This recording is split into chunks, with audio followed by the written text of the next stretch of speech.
Welcome back class 10। Last video में हमने स्वर संधि देखी थी। स्वर संधि में हमने सजातीय संधि देखी थी, सजातीय स्वर संधि देखी थी। ठीक है, जिसमें आ की मात्रा, ई की मात्रा और ऊ की मात्रा, तीनों सजातीय संधि को हमने समझा था। और उसकी एग्जाम्पल मैं आपको बुक में टिक करवा रही हूँ, पर उससे पहले हम विजातीय स्वर संधि को समझ लेते। विजातीय मतलब उसमें अलग अलग स्वर आते हैं। तो ये वाला जो बॉक्स है वो आप थोड़ा ध्यान से समझ लो, तो आपको स्वर संधि में जो विजातीय स्वर संधि है वो समझ में आ जाएगी। ओके। और विजातीय स्वर संधि में पहला है ए की मात्रा वाला, उसके बाद है ओ की मात्रा वाला, और उसके बाद है अर मतलब ऋषि ऋषि वाला। ओके। तो अब ए की मात्रा कब लगेगी? जब पहला शब्द मतलब ये स्व के अंदर जो दूसरा लेटर है व, तो व के अंदर अ हमें बोलने में सुनाई देता है, व स्व, तो अ सुनाई दिया। और इच्छा में हमें ई छोटा दिख ही रहा है, तो जब अ होगा और ई होगा, तो ये दोनों जब जुड़ते हैं एक साथ, जब दूसरा शब्द बनता है तो उसमें ए की मात्रा बनेगी, स्वेच्छा, स्व धन इच्छा स्वेच्छा। उसके बाद है गण, अण के अंदर अ और ईश के अंदर ई, तो गण धन ईश गणेश। तो जब अ और ई मिलेंगे तो चेंज होने वाली मात्रा ए हो जाएगी। ओके।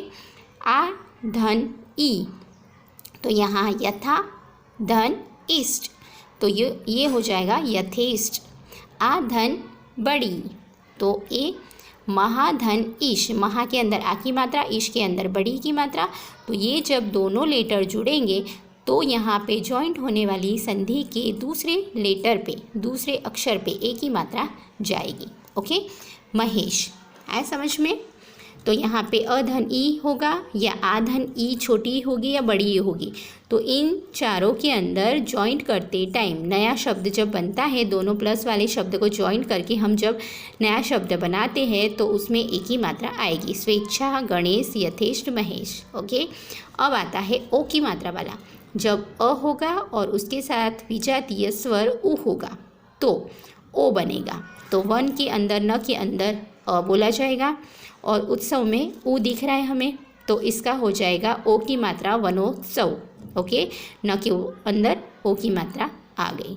उसके बाद अ धन बड़ाऊ, तो नव के अंदर व के अंदर अ, ऊढ़ा में बड़ा ऊ दिख ही रहा है, तो अगर इन दोनों को हम ज्वाइन करते हैं तो बन जाएगा नवोढ़ा। उसके बाद है आ धन उ, तो भी बनेगा ओ, तो यहाँ आ की मात्रा महा धन उदती, उदधी में उ, तो महो अदधी, महो दधी। उसके बाद है आ धन उ, तो उसमें भी गंगा का आ और उर्मी में बड़ा उ, तो गंगोर्मी। आया समझ में? तो यहाँ पे हमने देखी ओ वाली संधि, यहाँ ए वाली संधि, ये सब विजातीय स्वर संधि है। सब में स्वर है पर एक समान नहीं है, किसी में बड़ा है, किसी में छोटा है, किसी में ऊ है, किसी में ई है, एक में अ है, एक में आ है, सेम लेटर नहीं है, अलग अलग है, इसीलिए विजातीय स्वर संधि है। एंड लास्ट वाली जो है अर वाली, तो किस तरीके से आएगा? जब अर मतलब हमें जानते हैं ऋषि ऋषि वाला, अर में हमें कौन सी रेफ आती है? सी वाली ऊपर अक्षर में। ठीक है, सप्तर्षि महर्षि देवर्षि, ओके, नारसी। तो इस तरीके से जब सप्त, तो सप्त में अ की मात्रा और ऋषि में री हमें दिख रहा है, तो आएगा सप्तर्षि। सप्त का सप्त, और ये री से ऋषि का जो चिन्ह है, कौन सा चिन्ह? ये श के अंदर जो दिख रहा है, ये सी वाला ऊपर से रेफ, उसको बोलते हैं अर, सप्तर्षि ऐसे बोला जाता है। वैसा ही सेम महा आ की मात्रा और ऋषि में री, तो उसका बन जाएगा महर्षि। उसी तरीके से देव धन ऋषि देवर्षि। ओके। तो ये है ए की मात्रा, ओ की और अर की। तो ये हमने देखी विजातीय स्वर संधि। अब आप लोग यहाँ पे ये बॉक्स यहाँ रखती हूँ। अब आप अपनी टेक्स्ट बुक 10th स्टैंडर्ड अपनी टेक्स्ट बुक निकालें, और टेक्स्ट बुक में मैं आपको हर एक संधि बता देती हूँ कि कौन सी आ वाली है, कौन सी ए वाली है और कौन सी ओ वाली है। ठीक है, 2 लाइन देखते हैं हम, जितना हो सके उतना आप पेंसिल लेके टिक करते रहना, या तो वर्ड के नीचे लिखना। जैसे यहाँ पे मैं बोलूँगी स्व, तो वह के नीचे आप छोटा सा पेंसिल से अ लिखना, इच्छा में ई लिखना। ओके। इज इक्वल टू यहाँ साइड में क्या लिखोगे? ए, क्या तो यहाँ पे टिक करना ए। ओके। तो यहाँ पे ये रहने दो, यहाँ सिर्फ मैं आपको बुक के अंदर, आप अपनी बुक में पेज नंबर 34 निकालो। Okay, page number 10th standard page number 34 निकालो बुक में। और पहली रो देखो, पहला वर्ड है कृष्णा अर्जुन, कृष्ण धन अर्जुन। तो कृष्ण के अंदर क्या आया? अ, और अर्जुन के अंदर अ, तो क्या मिल गया? आ। तो अण के ऊपर दिख रहा है तीसरे लेटर पे कृष्णा, अण में आ की मात्रा, कृष्णा अर्जुन। दूसरा है देश। ओके, सेकेंड रो में देखो, देश प्लस वाला, देश के अंदर श में अ आता है, अभिमान में अ आता है, तो जब अ और अ जुड़ता है तो क्या बनता है? आ। तो उसका जॉइंट करा हुआ पहली रो वाला देखो, देशा अभिमान, तो दूसरे लेटर पे श में आ की मात्रा आ गई है। ओके, तीसरा है लक्ष्य धन अधिपति, तो लक्ष्य में अ, अधिपति में अ, तो ये भी आ की मात्रा वाला शब्द है, लक्षाधिपति। उसके बाद है स्व, स्व के अंदर अ के अंदर अर्थ, स्व धन अर्थ इज इक्वल टू स्वार्थ, उसमें भी आ की मात्रा आई।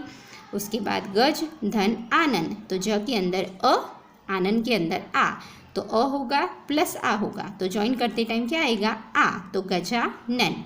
उसके बाद है दुग्ध धन आलय, ध के अंदर अ, आलय के अंदर आ, तो भी क्या बनेगा? आ, तो दुग्धालय। नित्य में अ, आनंद में आ, तो क्या बनेगा? आ, तो नित्यानंद। प्रेत अ प्लस आत्मा में आ, तो अ प्लस आ बराबर आ, तो प्रेतात्मा। रस धन आत्मा, रसात्मा। ओके, सिंह धन आसन, सिंहासन। हर्ष धन आवेश, ठीक है, हर्षा आवेश। ओके, उसके बाद है ये जो है शाड़ा, अब ये ओ की मात्रा वाला है, जो हमने यहाँ पे देखा है ना, ओ की मात्रा ये वाला है, शाड़ा। ओके, आ की मात्रा आई। और उपयोगी, उपयोगी में ऊ आया, देखो, ठीक है, आ धन छोटा ऊ, तो क्या बनेगा? ओ, तो यहाँ पे क्या बन गया? शाड़ो उपयोगी। ओके, शाड़ा, आड़ा के अंदर आ की मात्रा, उपयोगी में ऊ है, तो ये कौन सा है? ओ की मात्रा वाला शाड़ो उपयोगी। उसके बाद है रमा धन ईश, तो यहाँ पे आया ए की मात्रा वाला, रमा के अंदर आ और ईश के अंदर बड़ाई। ओके, ये वाला महाधनीश वाला है ना, वैसा महेश, तो यहाँ होता है रमा धन ईश रमेश। ओके, मद धन उन्मत्त, तो यहाँ पे भी ओ है, द के अंदर अ वाला, ठीक है, और उन्मत्त के अंदर ऊ वाला, जो हमने अभी यहाँ पे ओ वाला पढ़ा वो ऊ वाला, तो मदोन्मत्त। उसके बाद है दिगंबर, वो अलग वाला संधि है, ठीक है, जो मैं आपको समझाऊंगी तब मैं उसका नियम बताऊंगी। और भाषा धन अंतर, उसमें भी आ प्लस अंतर, भाषांतर। ब्रह्मा धन आनंद, ब्रह्मानंद। ओके, तो हमने खाली पहली रो आज समझी है, कृष्णा अर्जुन से लेकर ब्रह्मानंद तक। तो इसमें सब में ज़्यादा से ज़्यादा आ वाली है और एक दो ए वाली है और एक दो ओ वाली है, जो मैंने आपको नियम समझाया है उतनी, ठीक है। अब नेक्स्ट वीडियो में हम सेकंड और थर्ड रो समझेंगे सिर्फ। Okay, thank you.